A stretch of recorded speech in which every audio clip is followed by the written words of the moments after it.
নমস্কার, আমি শম্পা। আজও চলে এসেছি একটি ভয়ঙ্কর ভূতের গল্প নিয়ে। গল্পটির নাম অবাস্তব, হরিনারায়ণ চট্টোপাধ্যায়ের লেখা। আমি তখন বিএ পড়ি, পরীক্ষা সামনে। বাড়ি থেকে বের হওয়া প্রায় বন্ধ। সারাদিন বাড়ি বসে পড়াশুনো করছি, মাঝে মাঝে শুধু বিশ্রামের জন্য বারান্দায় এসে দাঁড়াচ্ছি। গত 2 বছর থিয়েটার, সিনেমা, জলসায় যে সময় নষ্ট করেছি তার খেসারত। বিকালে বসে বসে অর্থনীতির পাতা উল্টাচ্ছি, দুম করে পাতা বন্ধ হয়ে গেল। আলোর সুইচ টিপে দেখলাম আলোও বন্ধ। আমাদের ছাত্রাবস্থায় লোডশেডিংয়ের ব্যাপারটা অজানা ছিল। বারান্দায় বেরিয়ে এপাশ ওপাশ খোঁজ করে জানলাম ও এলাকায় সব বাড়িরই একই অবস্থা। বাতিও জ্বলছে না, পাখাও চলছে না। কোথাও একটা বড় রকমের গোলমাল হয়েছে। গুমোট গরম, বাড়িতে থাকা দুষ্কর। হ্যারিকেন কিংবা মোমবাতি জেলে হাত পাখা নেড়ে নেড়ে পড়বার চেষ্টা করা যেতে পারে, কিন্তু এত মেহনতের পর মগজে কিছু ঢুকবে এমন আশা দুরাশা। তাই সে চেষ্টা না করে বাড়ি থেকে বের হয়ে পড়লাম। আমাদের পাড়ায় দেখলাম বেশিরভাগ লোক হাত পাখা চালাচ্ছে। গাড়ি ঘোড়ার জন্য পথ চলাই দুষ্কর। রাস্তার এক পাশ দিয়ে হাঁটতে আরম্ভ করলাম। চৌরাস্তায় এসে দেখলাম রাস্তার ওপরে বাড়িগুলোই আলো জ্বলছে, পাখাও নিশ্চয় চলছে। ভাবলাম একটা কাজ করি, একটু দূরে যে পার্ক আছে সেখানে গিয়ে বসি, তারপর বাতি জ্বললে ফিরে আসব। পার্কে গিয়ে বসলাম। দিব্যি ফুরফুরে বাতাস বইছে। কাছাকাছি ফুটপাতে কেউ ফুলের পরশা নিয়ে বসেছে, মিষ্টি গন্ধ ভেসে আসছে। পার্কের ঘাস দেখার জো নেই, এমন অবস্থা। অনেকেই শুয়ে পড়েছে, অনেকেই আধশোয়া হয়ে রাগিনী ভাসছে। কেউ কেউ দল নিয়ে চক্রাকারে বসে গল্পগুজবে মত্ত রয়েছে। পরীক্ষার আর দিন 7 বাকি। মোটামুটি তৈরি হয়েছে।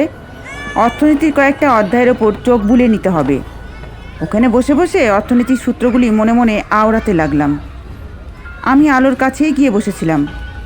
পার্কের মাঝে মাঝে দ্বীপদণ্ড, কোথাও অন্ধকার নেই। আরে অজয়, এখানে বসে আছিস? তোকে আমি চারদিক খুঁজে বেড়াচ্ছি। মুখ ফিরিয়ে দেখলাম আমার সহপাঠী প্রিয়নাথ। প্রিয়নাথ খুব নিম্নবিত্ত ঘরের ছেলে।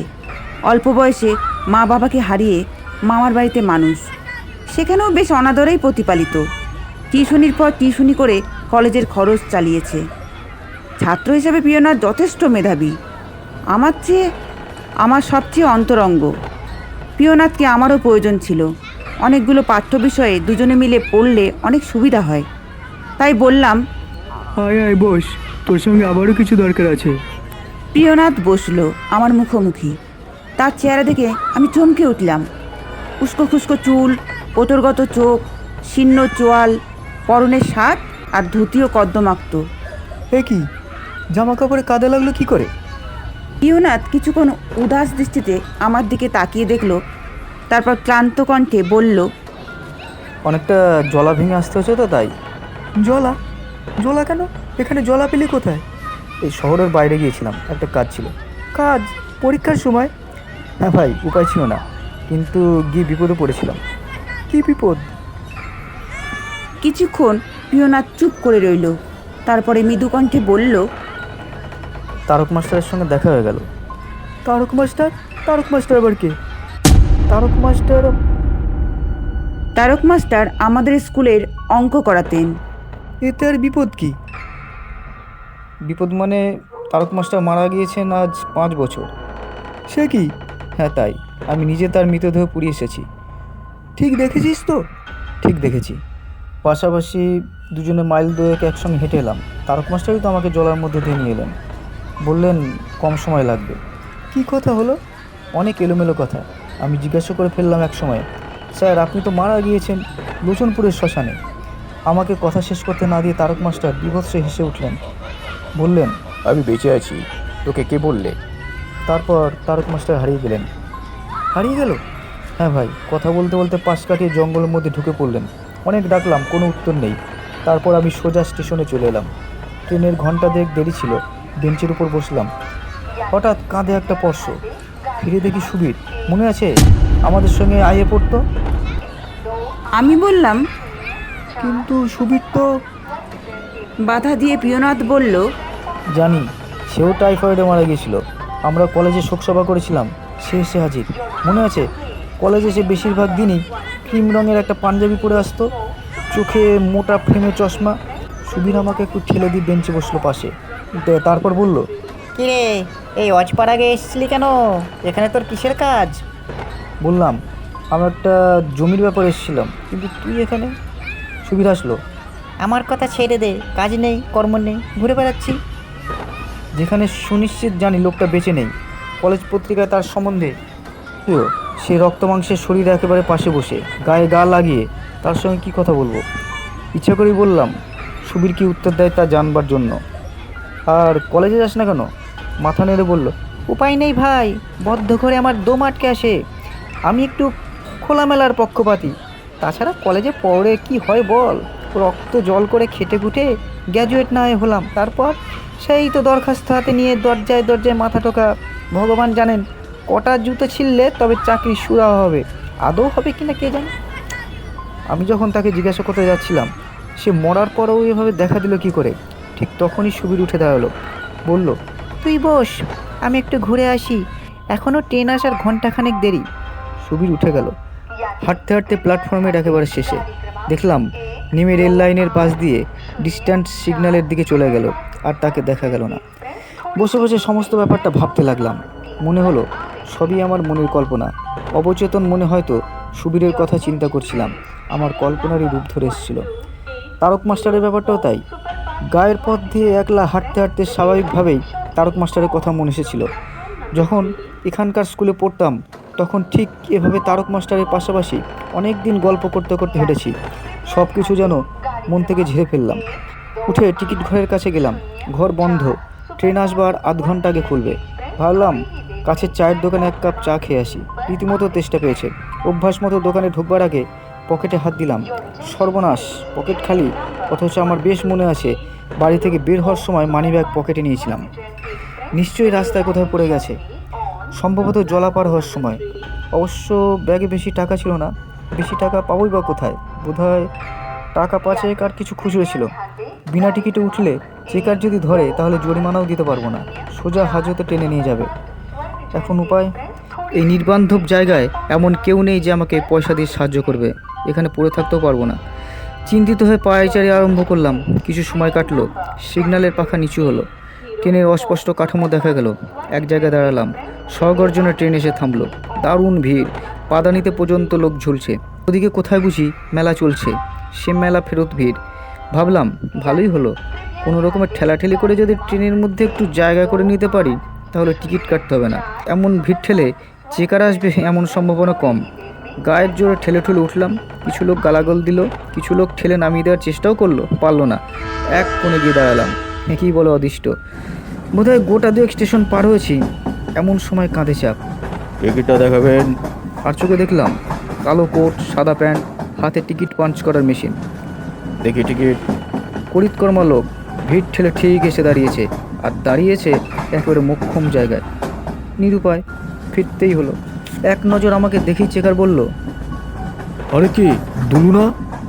দুলু আমার ডাক নাম, কিন্তু চেকার ও নাম জানলো কি করে? কিরে, চিনতে পারছিস না? চেকার মাথা থেকে টুপিটা খুলে ফেলতেই চিনতে পারলাম। সমস্যায় হরিপ্রসন্নবাবু রেলে চাকরি করতেন জানতাম, কিন্তু ঠিক চাকরি কী ছিল তা জানা ছিল না। বললাম, মিশমশাই। প্রণাম করার চেষ্টা করেও পারলাম না, ভিড়ের জন্য সম্ভব হলো না। মিশো হাত তুলে বললেন, থাক থাক, এদিকে কোথায় এসেছিলি? কোথায় এসেছিলাম বললাম। সঙ্গে সঙ্গে ভগবানকে ধন্যবাদ দিলাম। যাক, টিকিটের ব্যাপারে নিশ্চিন্ত হয়ে গেল। মিশো যখন রয়েছেন তখন হাওড়া পর্যন্ত নির্ঝঞ্ঝাটে যাওয়া যাবে। কথাটার পাশাপাশি আর একটা কথা মনে পড়ে গেল। হরিণ প্রসন্নবাবুর তো এইভাবে থাকবার কথা নয়। বছর 4 আগে মামার বাড়িতে কান্নারোল উঠেছিল। খবর এসেছিল এই মেশো কলেরায় মারা গিয়েছেন। গোরখপুর না কোথায় কাজ করতেন। শ্রাদ্ধের কার্ডও দেখেছিলাম। মামা কাজের দিন গিয়েছিলেন। হরিপ্রসন্নবাবু লোকটি অমায়িক। যখনই মামার বাড়ি আসতেন আমাদের নিয়ে হই হই করতেন। জাদুঘর, চিড়িয়াখানা, গঙ্গার উপর নৌকায় বেড়ানো। মামা বলতেন, ওর আর কি, প্রচুর কাঁচা পয়সা রোজগার, খরচ করতে পারেন। কাঁচা পয়সা বলতে কি বোঝায় তখন জানতাম না, কিন্তু এই কামরা ভর্তি লোকের মধ্যে কি করে আমি জিজ্ঞাসা করি, মিশুমশাই আপনি তো মারা গিয়েছেন, আপনি আবার রেলে ধরাচুরো পড়ে টিকিট চেক করছেন কি করে? চুপ রইলাম। বসে বসে বরাতের কথা ভাবলাম। আর সারাটা দিন একজনের পর একজন কেবল মৃত লোকদের সঙ্গে দেখা হচ্ছে। ব্যাপারটা কি? নিজেকে সজোরে চিমটি কাটলাম। না, বেশ লাগছে। তাহলে জেগেই রয়েছি, স্বপ্নের ঘুম নয়। অথচ চোখের সামনে মেসমশায় দাঁড়িয়ে, এক মুখ হাসি, গোপের ঝোড়া, মসৃণ টাক। তারপর কি করছিস এখন? বললাম, সামনে বিয়ে পরীক্ষা। পরীক্ষা কি আর দিতে পারবি? কেন? কলকাতায় গোলমাল তো লেগেই আছে। প্রত্যেক বছর পরীক্ষার সময়ই ঝঞ্ঝাট। চুপ করে রইলাম। আমি একবার ওই দিকটা দেখে আসি। চেকার মেসমশাই ভিড়ের মধ্যে অদৃশ্য হয়ে গেলেন।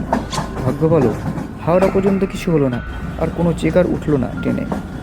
ভিড়ের সঙ্গে গেটও পার হইলাম। এবার কিন্তু আমি প্রিয়নাথকে সন্দেহ করতে শুরু করেছি। যেসব কথা বলছে সে কথা সুস্থ মস্তিষ্কের কথা নয়। বেশি পড়ে পড়ে ছেলেটার মাথা খারাপ হলো নাকি? আমি কিছু বলার আগেই প্রিয়নাথ উঠে দাঁড়ালো। চলি রে, একটা কাজ মনে পড়ে গেল, আবার দেখা হবে। দ্রুত পদক্ষেপে প্রিয়নাথ পার্কের বাইরে চলে গেল। একটু পরে আমিও উঠে দাঁড়ালাম। এতক্ষণ বোধহয় লাইন ঠিক হয়ে গিয়েছে, পাখা আলো চালু হয়েছে, গিয়ে পড়াশোনা আরম্ভ করতে হবে। চলতে চলতেই ভাবলাম একবার প্রিয়নাথের খোঁজ নেওয়া দরকার। প্রিয়নাথের মামার বাড়ি আমাদের বাড়ির থেকে খুব দূরে নয়, আর দূরে হলেও বন্ধুর খবর নেওয়া খুবই দরকার। যেভাবে সে আবোল তাবোল কথা বলে গেল তাতে রীতিমতো সন্দেহ হয়। নিশ্চয়ই মাথায় একটু গোলমাল হয়েছে। প্রিয়নাথের বাড়ির দিকে পা চালালাম। সামনে গিয়ে থমকে দাঁড়িয়ে পড়লাম। বেশ কিছু লোকের ভিড়। একজনকে জিজ্ঞাসা করতে বলল, বডি আনা হয়েছে? বডি? কার বডি? ভিড়ের পাশ কাটিয়ে ভেতরে গিয়ে ঢুকলাম। উঠোনেই শোয়ানো রয়েছে, গলা পর্যন্ত চাদর ঢাকা, মুখ খোলা, সারা মুখে যন্ত্রণার চিহ্ন। পাশে মাথায় হাত দিয়ে মামা বসে, একটু দূরে মামি আর বাড়ির অন্যান্য মেয়েরা। চাপা কান্নার আওয়াজ ভেসে আসছে। সব ব্যাপারটা বুঝতে আমার বেশ সময় নিল। আস্তে মামাকে জিজ্ঞাসা করলাম, কি হয়েছিল? বাস চাপা আজ সকালে। চুপ করে দাঁড়িয়ে রইলাম। কি করে মামাকে বলবো? যে প্রিয়নাথ খাটিয়ায় চিরদিনের জন্য ঘুমোচ্ছে, সে একটু আগে পার্কে বসে আমার সঙ্গে গল্প করে এসেছে। মরা মানুষের সঙ্গে সাক্ষাৎ হওয়ার গল্প। তবু মামাকে একবার বললাম। আপনি কি প্রিয়কে লোচনপুরে পাঠিয়েছিলেন? মামা অবাক। লোচনপুর? না, লোচনপুরের সঙ্গে তো আমার কোনো সম্পর্ক নেই, সেখানে পাঠাতে যাবো কেন? আর কিছু বললাম না। আর যা বলার কেউ বিশ্বাস করতো না, বরং আমাকে পাগলই ঠাওরাতো। আমি নিজেই কিছু বুঝতে পারলাম না। পরলোক থেকে আত্মারা কি প্রিয়নাথকে এগিয়ে এসে নিয়ে যেতে এসেছিল? তাই বা হয় কি করে? প্রিয়নাথ যখন এসব কাহিনী আমার কাছে বলছিল, তার আগেই তো সে পৃথিবীর মায়া কাটিয়ে অন্য লোকে চলে গিয়েছে। যাই হোক, এখন আমার কর্তব্য প্রিয়নাথের শবানুগমন করা। বাড়িতে বলে আসার প্রয়োজন। বেরিয়ে রাস্তার কাছে এসেই থেমে গেলাম। সবাই সরে গেছে। একটু দূরে প্রিয়নাথ দাঁড়িয়েছিল। আমাকে দেখে হেসে বলল, কৃতকাণ্ডটা এরা প্রমাণ করে ছাড়বে আমি বাস চাপা পড়েই মরেছি। অথচ তুই দেখ, জলজান্ত বেঁচে, একটা আঁচড়ও আমার গায়ে লাগেনি। আমার সারা শরীরে কাঁটা দিয়ে উঠল। আমিও তো মৃতলোকের মুখোমুখি হয়েছি। আমার অদৃষ্টে কি আছে কে জানে। লক্ষ্য করিনি মাল বোঝাই লরিটা ততক্ষণে খুব কাছে এসে পড়েছে।